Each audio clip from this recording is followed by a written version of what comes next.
Bismillah walhamdulillah wassalatu wassalamu ala rasulillah sallallahu alayhi wasallam. Assalamu alaikum wa rahmatullahi wa barakatuh, my dear soul. One du'a, just one du'a can change everything.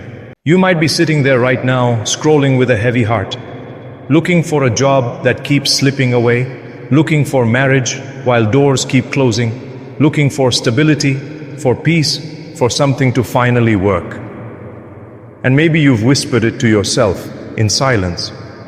Does Allah even hear me anymore? Listen carefully. You did not stop believing in Allah subhanahu wa ta'ala. You just got tired of asking. You didn't walk away from dua.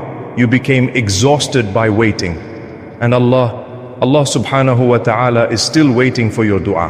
Not for fancy words, not for long speeches, but for a heart that finally admits, I need you. Tonight, let me take you to a moment in the Quran, a moment so raw, so human, so painfully real, that if you truly understand it, your relationship with dua will never be the same again. This is not a story of a prophet in power. This is not a story of miracles falling from the sky. This is the story of a man with nothing. This is the story of Musa alayhi salam. Imagine him, no home, no wife, no job, no food, no water, no money, running as a refugee, exhausted from walking under the burning sun, hiding from a past mistake, carrying fear, hunger, loneliness, all at once. By human standards, Musa alayhi salam had nothing to offer the world. But watch what he still had. He had a heart that moved for others. He arrives at a well in Madian and sees people watering their animals. And he notices two women standing aside, struggling, waiting. He doesn't wait to be asked. He doesn't negotiate a reward. He doesn't say, what will I get? He steps forward and helps. Then, only then, he walks away. No applause, no thanks, no promise of payment, just sincerity. And then comes the moment. Musa alayhi salam sits under the shade of a tree, physically broken, emotionally drained, spiritually empty. And from that place where pride is gone, where strength is gone, where options are gone, a dua rises. Not a long dua, not a complicated dua, just a cry. Allah subhanahu wa ta'ala records it forever in the Quran. Rabbi inni lima anzalta ilayya min khairin faqir. My Lord, I am truly in desperate need of whatever good you send down to me. Surah Al-Qasas, Ayah 24. That's it. No list, no demands, no conditions. Just, Ya Rabb, I need you. And here is where your heart should stop for a moment. Musa alayhi salam did not say, give me a job, give me a wife, give me a house. He left the how to Allah subhanahu wa ta'ala. He only showed need. And Allah subhanahu wa ta'ala responds in a way that only He can. The very next verse begins with something powerful. In Arabic it's called fa, meaning immediately. No delay, no waiting list, no later. One of the women comes back, walking with modesty, and says words that would change everything. My father is inviting you to reward you for what you did. Subhanallah. Pause here.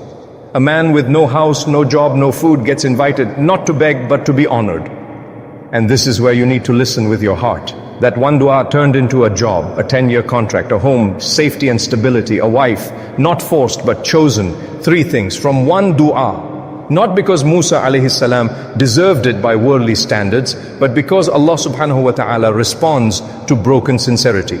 So let me ask you gently, are you unemployed today? Are you searching for marriage? Are you worried about your future? Or are you silently carrying all 3 and pretending you're okay? Because if you are, this dua is not history, this dua is alive. Allah subhanahu wa ta'ala is still al-mujib, the one who responds, and He has not changed. But here's the question that we will confront directly. If Allah answers dua, why does yours feel unanswered? Why does the silence hurt so much? Why does the wait feel endless? Don't move yet. Because the delay is not rejection, my dear hearts. Sometimes the most painful question isn't, why am I suffering? It's this. Why is Allah subhanahu wa ta'ala silent? You made dua, you cried at night, you raised your hands until they felt heavy, you whispered His names when no one could hear you, and still nothing changed. The job didn't come, the marriage didn't happen, the door stayed closed. So slowly, quietly, something dangerous begins to grow inside the heart. Not disbelief but disappointment. You still believe Allah subhanahu wa ta'ala exists. You just start doubting whether your dua matters. Listen carefully now, because this is where shaitan succeeds with good people. He doesn't come to you and say, stop praying.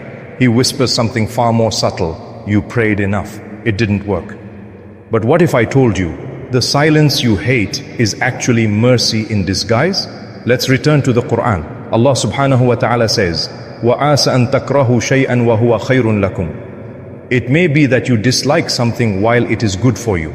Surah Al-Baqarah, Ayah 216. Read that again, slowly. Not everything delayed is punishment. Not everything denied is rejection. Sometimes Allah subhanahu wa ta'ala is protecting you from a future you begged for, that would have broken you. You asked for a job, but that job would have destroyed your deen. You asked for marriage, but that person would have shattered your heart. You asked for ease, but ease at that moment would have pulled you away from Allah. So Allah subhanahu wa ta'ala does something painful yet loving. He waits. And while you wait, He works on you. This is the part no one talks about. Unanswered du'a does not mean Allah is far. It often means Allah is very close, rearranging things you cannot see. The Prophet Muhammad sallallahu alaihi wasallam taught us something profound. He said that no du'a is ever wasted.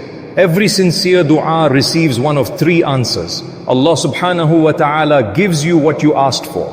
He delays it for a better time, or He replaces it with something far better, often protection from harm. But notice something. In all three, you still win. The problem is, we only recognize one answer. We want now. We want exactly what we imagined. We want Allah subhanahu wa ta'ala to follow our plan. But du'a was never about control. Du'a was always about surrender. Think about Musa alayhi salam again. Between his du'a and its visible answer, there was still waiting, still uncertainty, still fear. Yet Allah subhanahu wa ta'ala was already moving hearts, arranging meetings, preparing rizq. You just don't see the process. And that's where trust, tawakkul, is tested. Allah subhanahu wa ta'ala says, وَمَنْ يَتَوَكَّلْ عَلَىٰ اللَّهِ فَهُوَ حَسْبُهُ. Whoever puts his trust in Allah, then He is enough for him. Surah At-Talaq, Ayah 3, enough, even when the answer hasn't arrived yet. And here is the hidden mercy many people miss. Sometimes Allah subhanahu wa ta'ala delays the answer because He loves the sound of your voice in dua. You are closer to Him in your tears than you would be in instant ease. If Allah gave you everything immediately, would you still come back at tahajjud? Would you still whisper His name at fajr? Would you still raise empty hands with a soft heart? Or would dua disappear once the need was gone?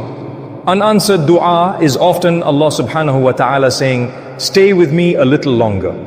And sometimes the delay is because Allah subhanahu wa ta'ala is preparing you, not the gift, sent, strengthening your patience, softening your heart, detaching you from the world, so that when the blessing arrives, it doesn't take you away from Him.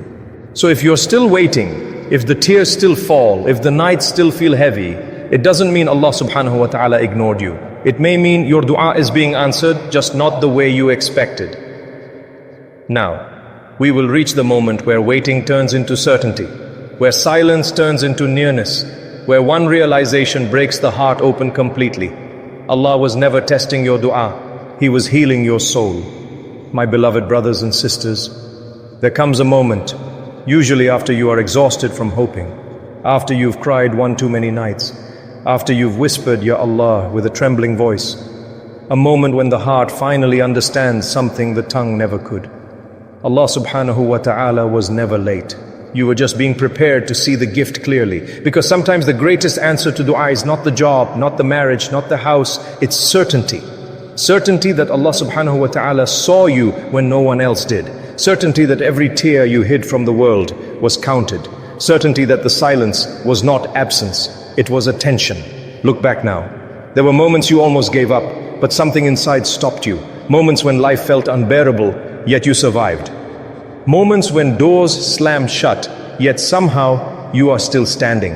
That strength didn't come from you.